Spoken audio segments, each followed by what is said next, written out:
the companions in question, they're not, I mean, correct me if I get this wrong, but they're not considered problematic figures. They're faithful companions. So Ubay ibn Mas'ud and Ali, just to take those three, and I know there are others. Whereas, ironically, and I don't want this to take a polemical tinge, but just sort of straightforward discussion, Uthman is perhaps a problematic figure. You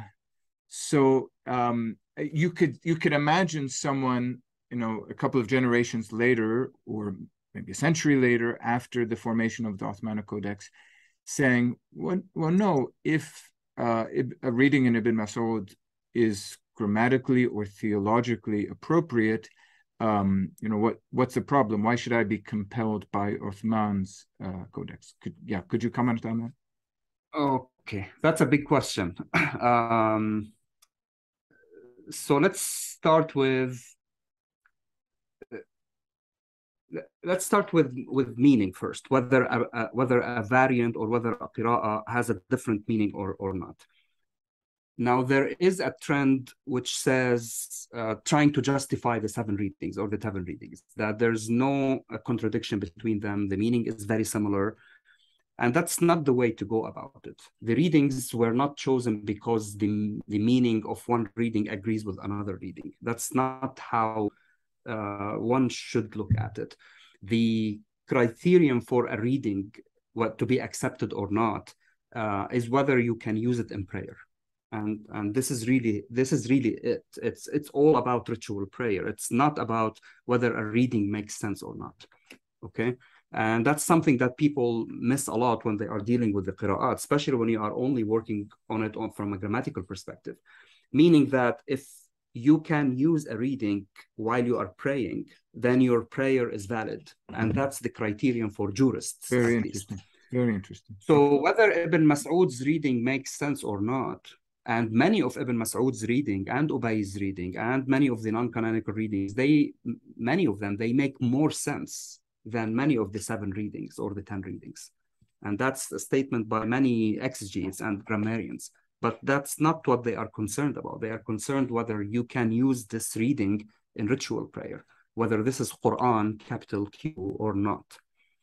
So whether a reading makes sense or not, that's not the criterion. Okay. And for Muslim jurists, this is how we receive the text. This is how we received it through tawatur. We can talk about tawatur if you want later on, but this is how the Muslim generations and Muslim scholars received the text from the Prophet.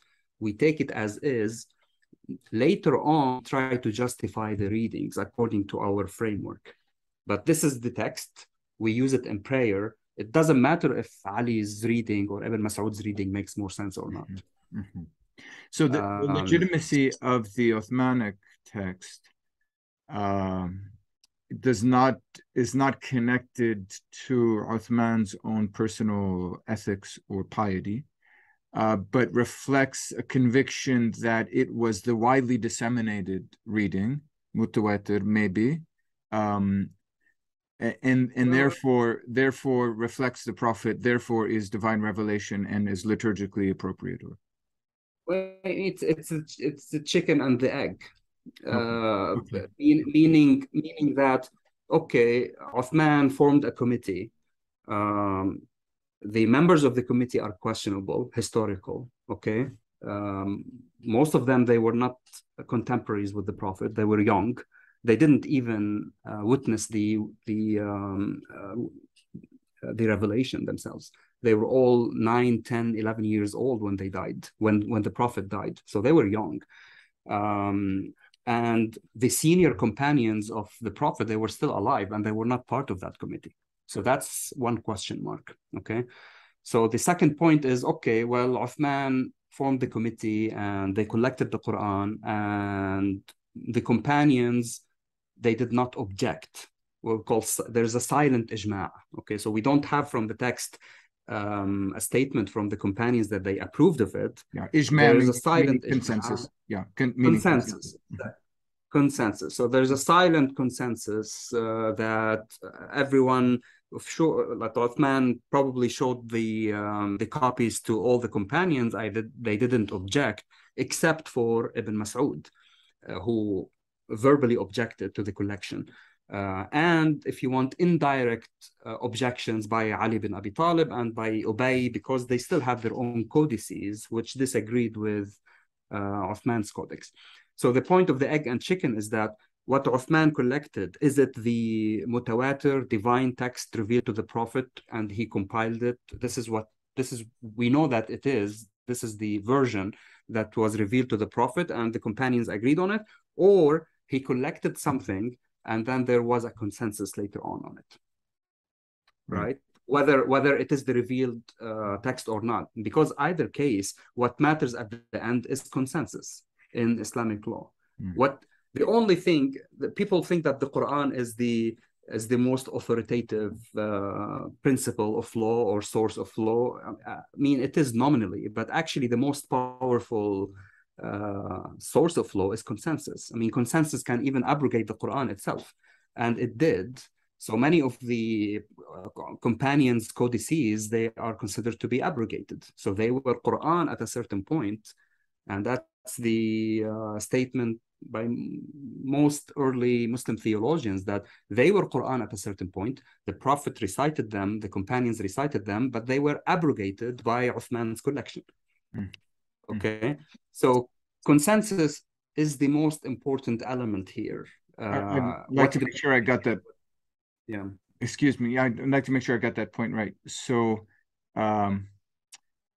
theologically speaking, some of the Masahif or the variant codices readings were understood to be Quran before, let's just choose a date, 650, when the Uthmanic Codex was established.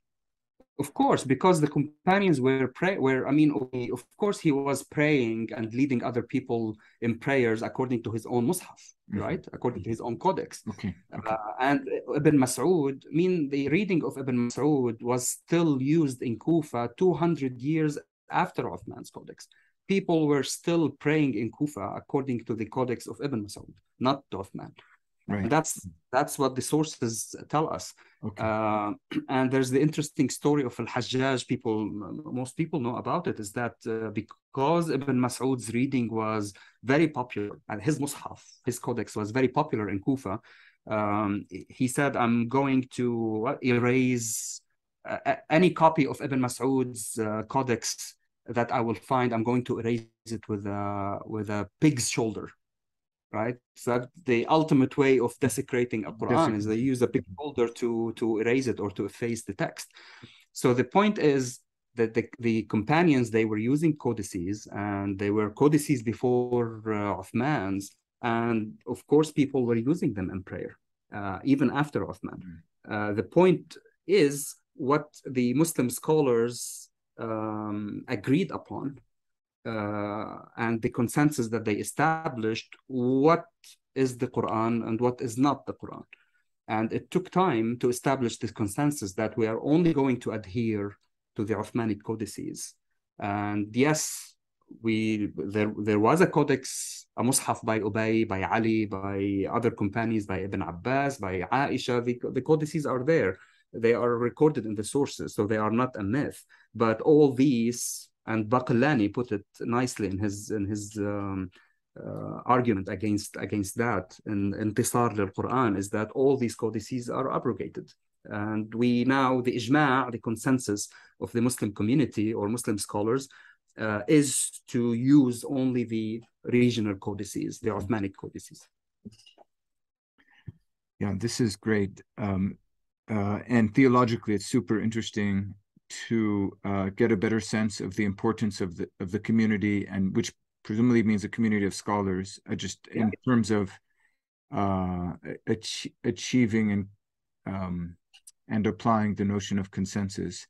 So the question of authority being within the community, that's probably a whole nother theological conversation to have. But the role of the community itself as a bearer of theological authority, and is obviously critical.